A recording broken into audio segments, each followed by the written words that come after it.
So ito na, we are a few hours away mula po dun sa dalawang magkasabay na rally. Isa po sa May Luneta, isa sa Davao. Okay? So ako po ay naimbitahan dito sa Quirino Grandstand sa Bagong Pilipinas Kick-Off Rally, at yan po ang i-cover ko ngayong araw. Okay? Pero po doon sa Davao ay naging exciting na rin yung mga kaganapan. Okay? Simulan po natin dito. Attending today's Pro Duterte Hakbang ng Maisog Forum is Vic Rodriguez, yung former executive secretary ni PBBM. He was invited by former cabinet secretary Leoncio Ebasco to attend the event, as he also opposes the move for charter change, which he said is breaking up the unity of the Marcos Duterte tandem. So, nandun pa rin, meron pa rin siyang concern sa administrasyon, although doon po niya piniling sumama sa Davao. Ayan. So, nandun kaya siya sa gabi, dun kasama sa rally kay former President Duterte, at siya po ba ay dyan na talaga naka-assign kasama ni Senator Amy, mga Duterte at iba pang mga kaalyado nila. O yun. So aside from si Vic, ay ito, nagsalita din si Mayor Baste Duterte. Okay? Pero ito yung sinabi sa news, hindi ko nakita yung video, pero ito lang yung sinabi. A profanity-laden speech similar to his father calls for the resignation of President Ferdinand Marcos Jr. in the Hakbang ng Maisog Forum.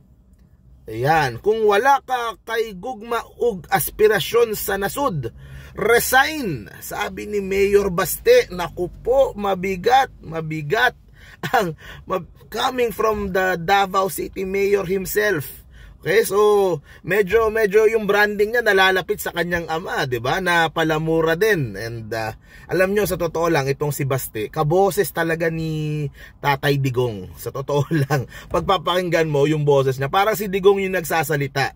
So he is now stepping up to be a major player sa mga kaguluhang ito. Alam po natin yung pong kanyang kapatid ay yung si Congressman Polong, 'di ba, ay nakakalaban din po ng administrasyon, at of course yung pong issue sa 51 billion daw na budget na nailaan sa distrito ni Congressman Duterte, na parang masyado daw malaki. Yun po yung sinasabi ng nila Congressman Zaldico, na parang sobra-sobra sa isang distrito. So yan po ay binerify naman ng DPWH na ganun kalaki talaga yung halaga. So talagang talagang itong mga Duterte ay parang defense mode talagang ito na, laban ako laban, di ba?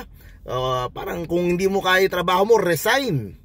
Mabigat na salita po coming from Davao City Mayor Baste. So inaasahan po natin kung ang tinitingnan natin kung nandyan ba si Congressman Pulong mamaya, kung magsasalita ba, si VP Sara kung ano sasabihin, kung nandyan ba, si Pastor Kibuloy na is under attack din, Senator Risa Ontiveros under attack yung kanyang SMNI. Talagang gera itong kinakaharap ng mga Duterte, and sa mga naging problema nung termino ni PRRD, di ba? So talagang mabigat po yung kanilang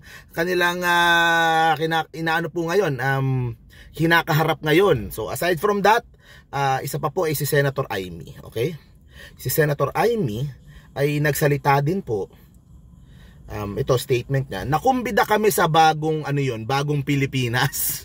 Di ko nga maintindihan kung ano ang purpose doon at maghahakot ng sangkatutak na empleyado. Okay?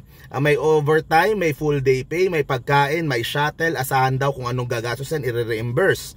Yun po yung according to Senator Amy, kapatid mismo ng Pangulo. Nagtataka ako bakit ginagawa nila ito.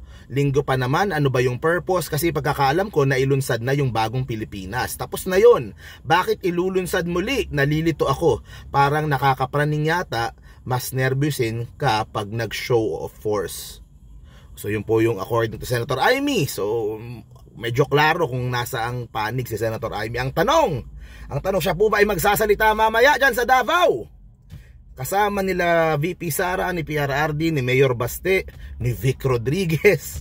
Yan po ang mabigat po na tanong, di ba? At kung sino-sino yung mga darating. Will we see Senator Bongo, Senator Bato? Syempre po naiipit din sila. Syempre against sila dito sa People's Initiative Charter Change. Pero syempre medyo ilag din sila kasi baka sila yung mapagdiskatan, sila yung mabalikan. So will they, magsasalita ba sila? Ano sasabihin nila? At medyo medyo alam mo yon, merong umaga big deal kapag makita ka dyan, kapag magsalita ka dyan. Kasi parang pumapanik ka na sa isang kampo Ganun po yung nangyayari po dito. Kaya mabigat po ang magiging mangyayari. At kung di pa klaro sa lahat na ang DDS ang nagiging oposisyon ngayon sa ating bansa, mas magiging klaro po bago matapos itong araw na to. So abangan po natin. I-report ko po sa inyo. Papunta na ako sa Luneta. Yung mga pupunta doon, kita-kita tayo. So thank you very much guys. See you po sa next video po natin. Naku, mainit to guys. Bye-bye.